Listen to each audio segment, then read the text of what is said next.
practice yesterday in preparation as we move towards Temple after the loss versus South Florida.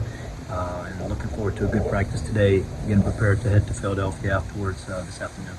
Coach, kind of said Javon will be out a while. Can you just update us on his status? Yeah, he will not be available tomorrow at Temple, and we're still kind of trying to gather to get a timeline of exactly when when he'll be healthy again. Just how difficult is that for you guys, winning key players and to learn to play without him? Yeah, sure. Of course, it's difficult. He leads us in scoring, leads us in assists. He's a high usage guy for us. The ball's in his hands, late clock. What we do on offense, and he's a really good rebounder. I mean, he's a guy who's between 4 and 5 rebounds. He's one of the top 20 rebounders in this conference, and as a point guard, that's a lot. But probably what's even more challenging is you don't just replace those statistics. Obviously, it doesn't work like that, but it changes the rotation and it changes how you have to try and play, and that's probably the bigger challenge. You guys didn't see Damian last time, but he had a big game against Memphis. What do you see as far as the former Kinston star? Yeah, he's just a phenomenal scorer. I mean, he's a very talented player. He's one of the very best guards and scoring offensive players that there is in this league, and just makes Temple even that much better than they were when they were here. They were really good when they were here too. You kind of touched on the defense still, Dave. With Javon being out, is it even more important to really get into that and play defense, keep you guys in game? Yeah, of course. I think regardless if you have everyone healthy or you don't, I mean, you know how I feel about defense and what I think and where we have to have it. And we had a really nice 5-game stretch. Defense didn't mean that we were able to win all those games, but we were playing really good on the defensive side from a statistical standpoint, and also doing what we wanted. And then versus Cincinnati in particular and versus South Florida, our ability to defend the 3-point line was not very good. And it started from the beginning of the game, the Cincinnati game, and we know what they did. And then South Florida, mostly in the second half, Tyler Harris got going. We didn't defend the 3-point line those 2 games. You go back to that Memphis game, we lose, but it really wasn't our defense. It was our offense that allowed them to have high offensive numbers because we turned it over so much and it led directly to baskets.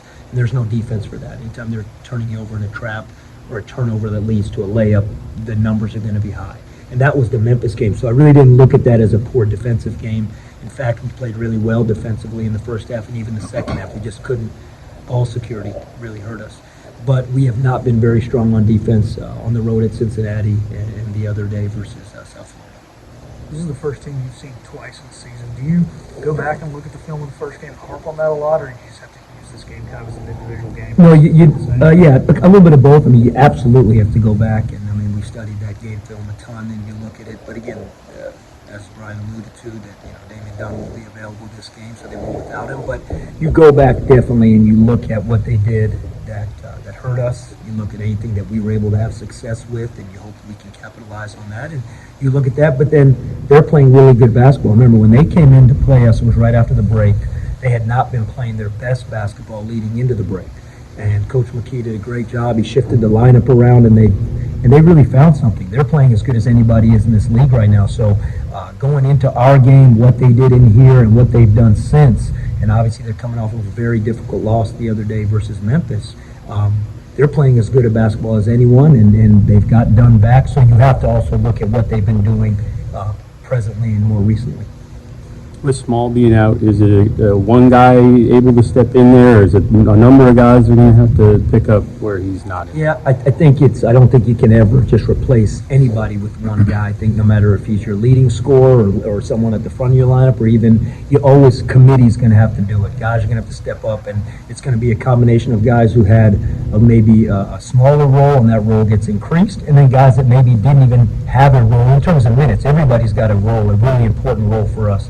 But maybe guys that didn't see the court as much or saw the court at all and they were maybe not playing, now they have to give you something. So I think it's going to be by committee, and it starts with Caleb though. It's going to start with Caleb at the point guard spot, obviously, and then we have to find different ways to keep trying to improve on that. Coach, there was a social media video that got put out of David getting a scholarship. Mm-hmm. Can you touch on that a little Yeah, bit? great moment, and I told David this. David has earned that. David has earned it. He's been an incredible leader for us. He's an incredible person. He has given us great production in practice every day, and let's be honest, he's given us production in games. He helped us win some games early in non-conference.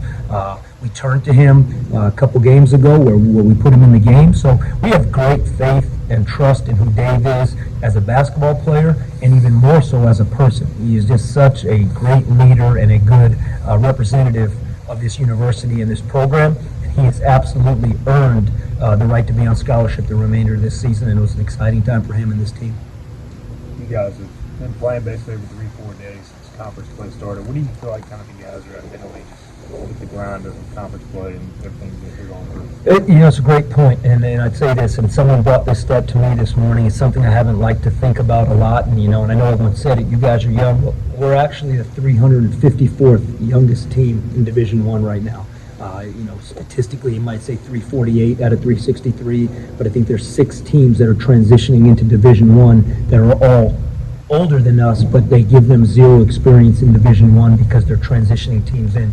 So we're one of the very bottom 10 in terms of experience and age, 354 out of 363. So with that being said, this is the first time that not only a lot of them are going through it, a lot of these guys would be in high school, their seasons would be getting close to getting to playoffs and whatnot. And last game we had 2 freshman starters with Caleb and Ezra in the game. Then you also have guys that maybe didn't play as much early in their career, some of the returning guys, whether it was Javon, who's not available now, but Brandon and RJ and Luigi last year, guys that are playing heavier minutes coming back, and then guys that were coming in, some of the transfers, whether it be Quentin DeBunge, who played really well last game, Ben Biella, or Jaden Walker. They weren't in this position being counted on at their previous institution mid-January, going through the grind, as you said. So I think we're learning. The guys have a really upbeat mindset. We had a really good practice yesterday. Nobody wants to lose. Losing is hard, and it should be. And you hate to lose, and you hate to lose more than you like to win. But we're going to keep this as a very upbeat, positive energy moving forward, because I've always told you this, we've got to find a way just to get better every single time, and that includes the games, win or lose.